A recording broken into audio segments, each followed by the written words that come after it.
So yesterday, just at the end of collating all of the news items for this week's Direct, we actually got a big bunch of GeForce announcements from Nvidia for GDC, which is coming up very, very soon now. And they're looking quite exciting, I think. Some big titles getting some big features. Alex, where do we want to begin with this? Should we begin with the low-key one first, which is the upgrade to Portal RTX? Oh yeah, that one has already been released. I have yet to. It's already downloaded on my machine, but I haven't loaded it up yet. But this one, we actually saw this at Gamescom, didn't we? We did. It was with the work in progress version of DLSS 3.5 ray reconstruction. And here they've also added an RTX IO, which for a game like Portal, as I showed with, what's the name of the Portal Prelude, right? Is the name of the other one, where RTX IO is kind of like direct storage, but because Portal Prelude and Portal RTX run on Vulkan, I don't think direct storage actually works directly with Vulkan. And since there hasn't been a codified standard there, the IHVs have to roll their own subsystem there, and I think that's what RTX IO is. I don't actually think there is any sort of great functional difference with it and direct storage. But for a game like this, unlike Ratchet and Clank or some other more modern game, all the loading is done, I would say, like as the level starts, and it's brought mainly from there into system RAM or VRAM.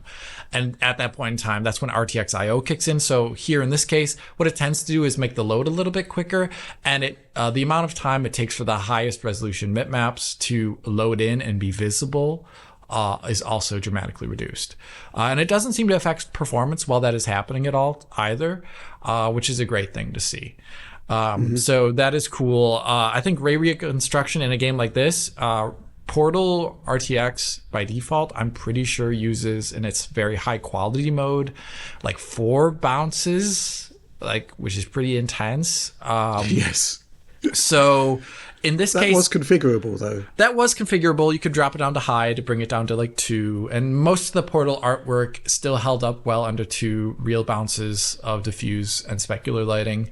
So it looked pretty well, but what this will mainly do is just make it for those instances where like the denoiser is having trouble stabilizing the image due to a low amount of light being visible. So it has like grain, and it's trying to make coherent looking images at the same time while they're moving. You can see this in some games where when you go from a low light area, a bright area to a low light area, you can see kind of like if you ever seen like fuzzy spots on the wall that keep constantly moving. This to try and stabilize that light for that.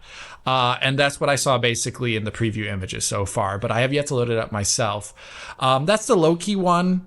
It's also going to be coming to RTX Remix at some point in time, which should definitely help RTX Remix out quite a bit, because one of the best parts about ray reconstruction in DLSS 3.5 is that it is usually cheaper than the normal multiple kind of passes that are done for denoising. There's usually like a pass for denoising that's done for like direct lighting. There's usually one for indirect lighting. There could be other denoisers if there's more effects. For example, like caustics can maybe even have their own denoiser.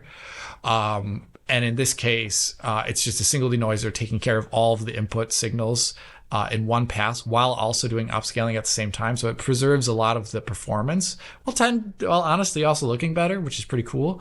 And in this case, there's been a lot of comments online about RTX Remix bringing down an RTX 4090 to the knees, which I think is reasonable because it's path tracing being hacked into old games. But this should help performance there to some current unknown degree, but it's definitely going to be faster than the Nvidia NRD, as it's called. I forget, it's like ray tracing denoising. There's a variety of them for like shadows, caustics, indirect lighting, etc. And they're run all at the same time, or sequentially at least. Yeah, I think the good thing about ray reconstruction and Portal and possibly these RTX Remix games is that the artwork is quite stark. Yes. And so when you want to get those reflections and you want to see the full sort of detail, it's kind of a bit off-putting when it's lower resolution. So ray reconstruction should really make a big difference there. Right, keeping it nice and crisp. Stuff like shadows, especially the reflections, making them like super talking about obviously there was the thing about Max Payne running at like 1,000 frames per second and then going down to 60. Yeah. I was having sort of like PTSD from when people were reviewing Portal RTX. So running at like 1 frame per second or whatever, and it's just like, well, first of all, it's a question of scaling with the hardware, and Portal actually has really good scalability, and you can run it on a 2060 at variable frame rates. But yeah, it's just this kind of mentality of whacking everything up to ultra, and that's how the game runs. It's like, no, yes, and no. Yeah. Whacking things up to ultra is a big deal, and that's another thing. So there's other implementations that were announced. I think the one that a lot of people are going to be excited about are for Black Myth Wukong, a game that is kind of epic in how it's been showed off over time. The first trailer was a big wowing thing that was back when it was still on UE4. It's just like everyone was like, whoa, look at those cool, wispy, moving like cloud particles that the Wukong character is fighting through. But since then, they've upgraded it to UE5. They're going to be using things like Nanite and Lumen.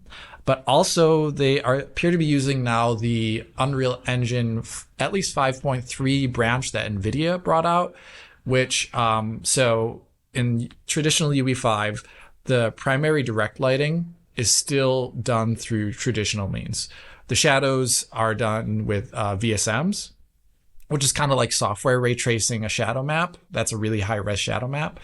But here, this would make so that with using RTX DI, direct illumination, would make all of the light sources, no matter what, be shadow casting via ray tracing, which is actually a pretty big deal because even with something like VSM, you're still limited by traditional, like how many lights can you actually set up realistically to be shadow casting before your performance tanks. And one thing that RTX DI does that's really cool is it scales kind of with an infinite amount of shadow casting light sources. It doesn't have a limit there. It's just upper end N at that point, big N. And so any little light casting light source, little candles, things like that usually in a game would be either they just like put one large like point light for the entire area that maybe isn't even shadow casting, but for something like RTX DI, each little candle would be a light source that casts shadows, which is really cool. And it depends on the scene, obviously, but that could lead to really great differences or just minor ones depending upon it. If it's an outdoor scene, maybe you won't notice the difference too much.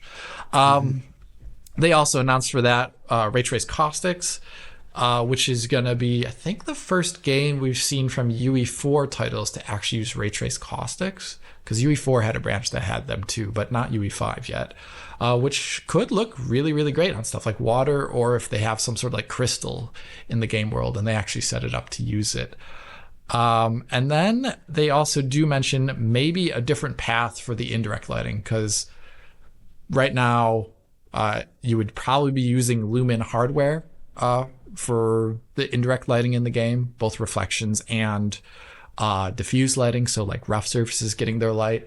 But as Oliver's talked about in like a number of videos covering UE5, or I did in my UE5 like checkup video, UE5 hardware Lumen has limitations that make sense to keep performance up. But like with all these things like Portal RTX running on like the very high setting, or this at all, these are like ultra settings to refine the game further, add in maybe new effects that not every GPU can run, but they're there to make the game in 10 years. If you load up Black Myth Wukong in 10 years and it has stuff like more or less path trace lighting, it's just going to scale indefinitely over time at that point, which is incredible. So that's why I'm always excited about announcements like this. And Black Myth Wukong, wow, it's already a good looking game and it'll just look better. Yeah, fantastic. Oliver, well, let's sum up Alex's long talk notes there with, he described it as a big wowing thing. Yes. Would you concur with that? I think it looks really, really impressive. To me, I think one of the more interesting things is that I think Nvidia in these releases has stopped using the term path tracing as much. And so they're saying full ray tracing. So that's an interesting It's a change. tricky one, isn't it? Because it is selective, isn't it? Isn't it, Alex? Just quickly. Yeah, they won't. For example, if they were to do all primary lighting via ray tracing, that would mean things like particles are done via ray tracing, volumetrics are done via ray tracing, all transparency is done via ray tracing. So you'd get things like refraction when you look through something just by the nature of the algorithm. But doing that is kind of somewhat wasteful for a AAA game because you would only be seeing the effects of it very rarely, and they're very complex topics to actually solve. Like, I don't actually think there is a generalized algorithm to ray trace volumetric fog, for example, from the camera perspective using triangles. Right. I don't think there is. So, yeah. Sorry, Oliver, I cut you off there. But it is interesting here because, you know, UE5 is already solving so many of these lighting problems already, using ray tracing even, that really like the Nvidia contribution to this is just like RTX Ti and the ray trace caustics and stuff, and maybe something going on with the GI as well. But it is sort of interesting because like I looked at these shots and the game looks incredible, but I'd love to see this relative to the console build or the PC build running without these additions. Because it already, you know, this conceivably could look quite similar. I think absent the RTX Ti, which, as you mentioned, could make a big difference in some scenes. Right. So, I agree with that. Yeah, I mean, it's sort of hard to make exactly what if this is the Nvidia contribution. Whereas in some other titles, like when we looked at obviously a game like Cyberpunk or Dying Light 2 or something, the quote unquote, you know, RTX contribution over and above what you get as a feature set on the consoles is gigantic, right? And here I'm not sure it'll be that profound. It would be interesting to see how it runs on, you know, with these features turned off, or indeed on an AMD card, just to see what the differences actually are. Yeah, interesting. Let's return to the other announcements that were made, and just quickly again, full RT in Naraka Blade Point. Again, this full RT thing. Can you decode that one, Alex? Yeah, for here, I actually know why. So the reason why this game in particular doesn't seem to have a big difference from using full ray tracing versus like we've seen in the past is because this game is kind of old to the point where I think actually its indirect lighting solution, even while using RTX Di, the indirect lighting is being done by ray traced ambient occlusion, which, as we know, ambient occlusion is just a hack to kind of show indirect shadowing. And it has like a very large scale RTX GI being used for its indirect lighting. And RTX GI, as we've shown in titles in the past, like The Witcher 3's Enhanced Complete Edition, I think it's called. Was it the next gen remastering of it? As well as I recently covered the finals. It's just like probes that are placed around the world, and they figure out what color they should be and what objects are occluded on a very large scale from the probe's perspective using ray tracing. But you don't get that like per pixel goodness. Objects are still lit in the traditional probe-like way. It's just the thing informing the probe looks more accurate.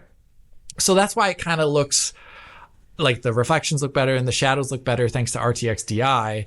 But like the lighting in the trailer didn't look actually very flattering, I would say. And it's one thing that it's not going to be nearly as good looking as Wukong or some of the other titles we still have to talk about. Right. The biggest dramatic head-to-head in that trailer is the ray reconstruction off versus on. So what's going on there? Well, in that case, ray reconstruction can change the way shadows are done. It can change the way reflections are done very greatly because if they're using an older denoiser, because this game is, once again, I think it's getting pretty old now. It's like one of the first RTX titles, if I recall. If they're using like an older denoiser there, everything is like free game at that point. Older denoisers are way inferior, for example, to more modern ones, especially something like ray reconstruction. So it can produce very different results. Okay. Anything to add, Oliver? Yeah, I did notice just a couple things. So if you look at the trailer, when they're switching between the RTX on and RTX off at about 15 seconds, if you look at the grass there and the bushes, they seem to lose shadows in the RT that's view. Not good. Yeah, they don't seem to look too good. At 14, 15 seconds, you lose the shadows on the grass and the bushes. So that does not look too hot. It kind of makes me wonder, maybe that's not in the BVH, who knows, but it not looking too hot. That would be pretty typical. It looks really flat actually after the change there. So that is a funny bug. If you recall back in, when I did cover some kind of rudimentary ray tracing stuff. Like, I kind of want to say when I looked at Chernobylite, I also pointed out the fact that some aspects of the game's visuals are not as good with ray tracing because they're using a ray tracing structure that doesn't include certain aspects of the geometry. And we've seen it in the past before in games where things that have shadow maps lose any form of shadowing when you turn on ray trace shadows, because the developer at that point in time was like, let's save some performance by not ray tracing against alpha tested geometry, which obviously is a pretty big mistake for a game being advertised as full ray tracing. Yeah, it's slightly problematic, especially when it's taking up so much of the viewport in that particular shot. Yeah, I mean, who knows how much they are actually updating this game and keeping it up. I don't know. Sometimes I feel like some ray tracing stuff is added onto games without a lot of super great oversight to what it actually does to the visuals at times. Specifically in those games that use Unreal Engine 4, where it is kind of just ticking a button there to turn on some ray tracing effects. Like, I think when I also looked at what was that game? The Cyborg Ninja one. Ghost Runner. Ghost Runner also added things like RTAO and RT shadows when the game had like fully baked direct lighting. Like, it almost made no sense to add those things because you couldn't see them. Because there was already baked direct lighting anyway and indirect lighting. So yeah, for some games, RT, in this case, I think it could look better, obviously, if they did some other things, but the reflections look good. Okay. So there's that. Fair enough. Well, let's move on. That's enough about the Racco Blade Point.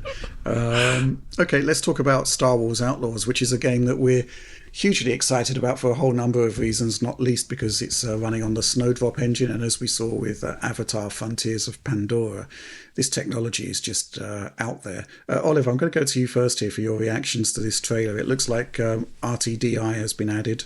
Yes. But this is going to be interesting because obviously the game has ray tracing baked in if it's using the Snowdrop engine as standard. Mm-hmm. Mm-hmm. Yeah, I mean, I would guess that this would be similar to Avatar, so that would be RT reflections and RTGI. And then on top of that, you get RTXGI like you mentioned, or rather, sorry, RTXDI like you mentioned. So you get ray trace shadows on the PC version. The footage that I think we're seeing here looks a lot like the preview footage that we saw at Ubisoft Connect last year. Ubisoft Connect. I think it is. I think it might be the exact same footage, down to the unstable frame rate and all that.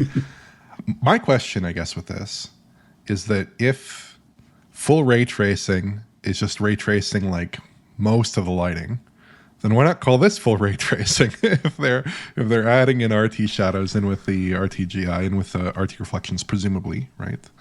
Then what's where is Nvidia kind of picking and choosing their monikers? Yeah, where do you draw the line? That's the question. Does it also need to have cost? Nvidia features. Yeah, it's confusing to me, but I mean, I have no idea why. Maybe because they don't say it for the titles where the diffuse is not being done via some sort of like, because in this game it uses like a Metro Exodus style RTGI, right? And maybe they don't say it for games that do that because they fall back. Like, what, are they really saying it for Nakara Blade Point? Yes. They do? Then this is absolutely nonsense at this point, this naming scheme, because ray tracing ambient occlusion is not what I would consider full ray tracing. I mean, it's arbitrary, but I also don't like the naming. I would actually I would say that whatever Outlaws is doing is more close to that, because one of the few weak points in Avatar's visuals is its shadow maps and like shadows in general. Like, there are non-shadow casting lights quite often found through the game world, and there's also the shadow maps aren't super high quality. And a game like that, I think, especially with Star Wars, where it's going to have even more artificial light sources than something like Avatar on Pandora. Like indoors you get a couple, but most of the time not. So I don't know. It seems very arbitrary, and I don't like the naming scheme anymore. And I should maybe send them a strongly worded email. Yeah. But I mean, I don't get fixated on the naming. I just think it's interesting. Like, what's full ray tracing according to Nvidia? What's not? What's just put up there? Yeah, who knows? But I guess one thing also. So I'm excited for this because I thought the weak point in Avatar's graphics was like the shadow map rendering. Also, in like the original footage we saw here, like back then, there were a couple. It was earlier footage. So it had a couple of issues, but one of the things that you could see that was like, oh yeah, this is totally real time, was like the shadow map rendering. You could see issues with it. And I think this will just make the game look way, way better. One thing that I thought was interesting about the press brief here regarding it is they say DLSS 3, but what it doesn't include then is DLSS 3.5 ray reconstruction, which would be the only title here regarding these that are using RTX DI that wouldn't have it. And I don't know if this is just because they haven't integrated it or they won't have integrated it by release, but that'd be interesting, because it would kind of maybe then have issues like what we saw with Cyberpunk before it got ray reconstruction. So there could be like some larger lighting lag that occurs when things change rapidly and certain things couldn't resolve so quickly. Or maybe they're using some sort of other denoiser for that instead, that the developers have made themselves. But that is very curious that they only say DLSS 3 and not 3.5. Yeah, I think just to sort of round off the discussion on this, I mean, the game itself just looks phenomenal regardless. Even I think we saw some console footage, possibly, or possibly not. But, you know, I don't know. The engine is fantastic, so I have no sort of issues with the game itself. Just to point out, though, this trailer is saying launching with DLSS 3 ray tracing and reflex, which doesn't say launching with full ray tracing. So, you know, just to point out that they're not making any claims for full ray tracing. But I agree, it's kind of like a bit of a weird distinction at this point. But again, I guess it's great to have a Snowdrop game that does seem to have Nvidia specific features. Well, it'd be great for Nvidia owners, at least. Yeah, I guess one thing that I like about it is because I really liked the unobtainium preset that was in Avatar, but it only added like small little features, or just the general thing that PC settings of old do, where they just pump up the sample count of everything. Yeah. So the one thing it did add is like you get now skinned objects and reflections, but they're sort of rare in the game anyway to see, so it wasn't a big deal. But here, with like what I consider really, really great ultra options, are ones that add new things on top, like, you know, like in Crysis' very high mode added in things like parallax occlusion mapping, per object motion blur, more refined HDR pipeline, and things like that. Like things that change the visuals of the game in mostly every scene. I think those are great, very high to ultra settings. Okay. The final game was the first Berserker Kazan. I hope I got the pronunciation there. It's just a DLSS 3 integration by the look of it, but any thoughts on the game itself? No. No. Oliver? No. I think it looks good. You guys commented on it, I think, a couple weeks ago, maybe last week. I think it looks. It was in the Xbox demonstration, I think. It was in Right. the Xbox. Okay, Xbox. yes. John was definitely talking about it. It looks like but very similar footage, if not the same footage, from what I can tell. So I don't Right, think they're really okay. revealing their hand there. But yeah, it's just the usual DLSS suite plus reflex. So Yeah. Yeah. So it looks like frame gen and DLSS 2. Great. The game does awesome. look good. Can't complain. But we The did one thing talk I would about like it. to. One thing I want to say with all of these titles is if you have DLSS, you better include DLAA. Titles that have DLSS nowadays but don't have DLAA is a little bit sad, because you have GPUs out there like the RTX 4070 Super, 4080, 4090 that can actually render modern games at their native resolution without the need of DLSS upscaling. So this gives those players something really great. And it's not too hard to actually implement. I'm pretty sure it's just one extra preset on the scale of presets. Okay. So it's just a UI thing, actually, at that point. Absolutely.